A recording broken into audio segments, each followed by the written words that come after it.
Hello guys, welcome to my channel. आज मैं आपको एक बहुत ही ज़्यादा इंटरेस्टिंग टॉपिक के बारे में बताने वाली हूँ कि आखिर स्पर्म बनने की प्रक्रिया क्या होती है। ये तो सभी लोग जानते हैं कि स्पर्म कहाँ बनता है, टेस्टिस में, बट ये तो नहीं जानते ना कि स्पर्म आखिर बनने की प्रक्रिया क्या होती है, किस प्रक्रिया से गुजरकर स्पर्म बनता है। तो आज की इस वीडियो में आपको ये बताऊंगी कि आखिर स्पर्म के बनने की पूरी प्रक्रिया क्या होती है।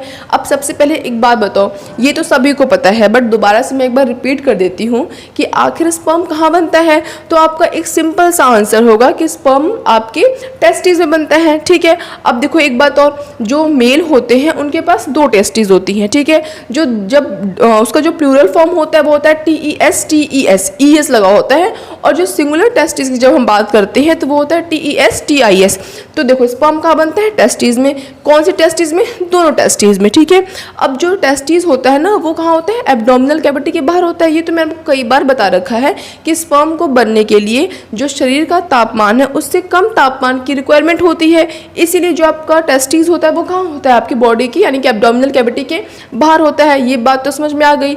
अब देखो अब क्या होगा, टेस्टिस है। ठीक है, हमने एक टेस्टिस लिया, उस टेस्टिस को 20 से ना डिवाइड कर दिया, हाफ डिवाइड कर दिया, तो आपको एक स्ट्रक्चर दिखेगा, आपको बहुत सारे लोब्स दिखेंगे। लोब्स को आप यूँ समझ सकते हो, सपोज दैट कि ये क्या है, एक टेस्टिस है। ठीक है, अब उसके बाद से मैंने इसको 20 से ऐसे करके डिवाइड कर दिया, तो अभी ये क्या, बहुत सारे आपको क्या दिखेंगे, लोब्स दिखेंगे। इफ़ पॉसिबल मैं यहीं कहीं इमेज लगा दूंगी। ठीक है, तो बहुत सारे आपको क्या दिखेंगे, लोब्स दिखेंगे। देखो जैसे कि मैंने आपको यहाँ पे देखो शॉर्ट में एक चार्ट बना रखा है। कोई भी चीज़ ना चार्ट के माध्यम से बहुत आसानी से याद हो जाती है, वो भी लॉन्ग टर्म के लिए।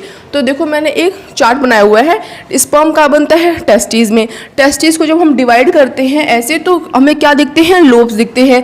इन लोब्स को हम टेस्टिस लोब्यूल्स कहते हैं। उन लोब्स को हम क्या कहते हैं, टेस्टिस लोब्यूल्स कहते हैं। अब उसके आगे देखो कि जो ये लोब्स होते हैं ना, इनके बीच में यहाँ वाले जो जगह है, यहाँ पे बहुत ही कॉइल शेप का, बहुत ज़्यादा कॉइल फॉर्म में क्या होता है, एक ट्यूब्यूल्स प्रेजेंट होते हैं, बहुत सारे ट्यूब्यूल्स प्रेजेंट होते हैं जिन्हें हम कहते हैं सेमिनिफेरस ट्यूब्यूल्स। ये बहुत इंपॉर्टेंट है, बार बार आता रहता है। ठीक है, तो जो वो लोब्स है ना उनके बीच में बहुत सारे कॉइल शेप में क्या प्रेजेंट होता है, एक सेमिनिफेरस ट्यूब्यूल्स प्रेजेंट होते हैं। एक नहीं, बहुत सारे सेमिनिफेरस ट्यूब्यूल्स प्रेजेंट होते हैं। ठीक है, अब देखो उसके बाद जो ये सेमिनिफेरस ट्यूब्यूल्स होते हैं ना, इनके प्राइमरी कुछ सेल्स होते हैं। मेनली हम दो सेल्स के बारे में पढ़ते हैं, देखो कौन कौन से। एक तो हमारा होता है स्पर्मेटोगोनिया सेल्स और एक हमारा होता है सर्टोली सेल्स। जो स्पर्म के पूरे फॉर्मेशन की जो प्रक्रिया होती है ना, मेनली इन्हीं दोनों सेल्स पे डिपेंड होती है। तो इन सेल्स के नाम ना ज़रूर से ज़रूर याद कर लेना। ठीक है, तो देखो क्या हमारा स्पर्मेटोगोनिया सेल्स, जो ये सेल्स होती है ना, ये स्टेम सेल्स होती है। कौन सेल्स होती हैं, ये स्टेम सेल्स होती है। ये जो सेल्स होते हैं ना, ये अपने आप को ना डिवाइड करते हैं through the process of mitosis. अब आपके मन में सवाल आ रहा होगा, ये माइटोसिस क्या होता है। तो माइटोसिस के अंदर क्या होता है कि जो सेल्स होते हैं ना वो अपने आप को डिवाइड करते हैं, दो हिस्सों में डिवाइड कर देते हैं। उस प्रक्रिया को हम क्या कहते हैं, माइटोसिस कहते हैं। अब देखो इसमें क्या हो रहा है, जो ये सेल्स है वो कौन सेल्स है, स्टेम सेल्स, जिनका मेन काम क्या है, फॉर्मेशन ऑफ स्पर्म। ये स्पर्म का फॉर्मेशन करते हैं, कैसे करते हैं, माइटोसिस के प्रोसेस से गुजर कर, और टेस्टोस्टेरोन जो हार्मोन होता है, मेल का जो हार्मोन होता है, उसकी हेल्प से ये स्पर्म का फॉर्मेशन करते हैं। और भी कुछ प्रोसेस होते हैं जिनके थ्रू गुजर कर क्या होता है, स्पर्म बन जाता है। अब देखो उसके बाद अब स्पर्म बन रहा है, ठीक है, तो उसको कुछ न्यूट्रिएंट्स भी चाहिए ना, तो वो न्यूट्रिएंट्स प्रोवाइड करने का काम कौन करता है, वो हमारी करती है सर्टोली सेल्स, जो कि क्या करती है, provide nutrition for sperm formation. लिख देती हूँ मैं यहाँ पे। ठीक है, कि जो हमारी ये सेल्स होती है, कौन सी सेल्स, सर्टोली सेल्स, ये क्या करती है, स्पर्म को बनने के लिए जो भी न्यूट्रिशन की रिक्वायरमेंट होती है ना वो ये प्रोवाइड करती है। ठीक है, अब देखो उसके बाद अभी तो स्पर्म बन गया, लो जी स्पर्म आपका क्या हो गया, तैयार हो गया। अब आपको ना एक स्ट्रक्चर दिखेगा। ठीक है, वो जो स्ट्रक्चर होता है ना, मैं यहाँ कहीं पे इमेज लगा दूंगी ज़रूर। ठीक है, तो जो स्ट्रक्चर होता है ना, बीच में ना कैविटी होती है, एक हॉलो शेप होता है, सपोज दैट ऐसा सर्कुलर टाइप में होता है। ठीक है, ऐसे मैं बना देती हूँ, बीच बीच में कुछ इस तरीके का होता है। ठीक है, यहाँ पे बहुत सारे सेल्स प्रेजेंट होते हैं, इधर साइड में यहाँ पे क्या प्रेजेंट होते हैं, सेल्स। ये अपने आप को डिवाइड करते हैं माइटोसिस के ज़रिए, और उसके बाद टेस्टोस्टेरोन की हेल्प से और कुछ प्रोसेस के से गुजर कर वो क्या बन जाते हैं, स्पर्म बन जाते हैं। फिर जो ये आपको बीच का स्पेस दिख रहा है ना, ये जो हॉलो स्पेस है, या फिर आप इसे कैविटी भी कह सकते हो। कैविटी मतलब खाली स्पेस। ठीक है, इसे हम क्या कहते हैं, इसे हम कहते हैं ल्यूमेन। क्या कहते हैं इसे हम, ल्यूमेन। तो यहाँ से देखो बन कर आ रहे हैं स्पर्म, यहाँ को रेडी हो जा रहे हैं, मतलब यहाँ पर आ जा रहे हैं इस ल्यूमेन में, इस खाली जगह में। अब जो ये ल्यूमेन होता है ना, इसका ना बहुत अच्छा रोल होता है। क्या रोल होता है, ये एक पैसेज होता है, जो स्पर्म है वो यहीं पे रुके रुके क्या करेगा, इसका भी तो कुछ बहुत ज़िंदगी में बड़ा मकसद है ना। तो जो स्पर्म होता है वो हॉलो स्पेस में जाकर हमारे एपिडिडिमिस तक जाता है। आपको पता होगा वो क्या होता है, कई बार बता रखा है। ये क्या है, टेस्टिस, और उसके ऊपर एक आपको कैप लाइक स्ट्रक्चर दिखता होगा जिसे हम क्या कहते हैं, एपिडिडिमिस कहते हैं।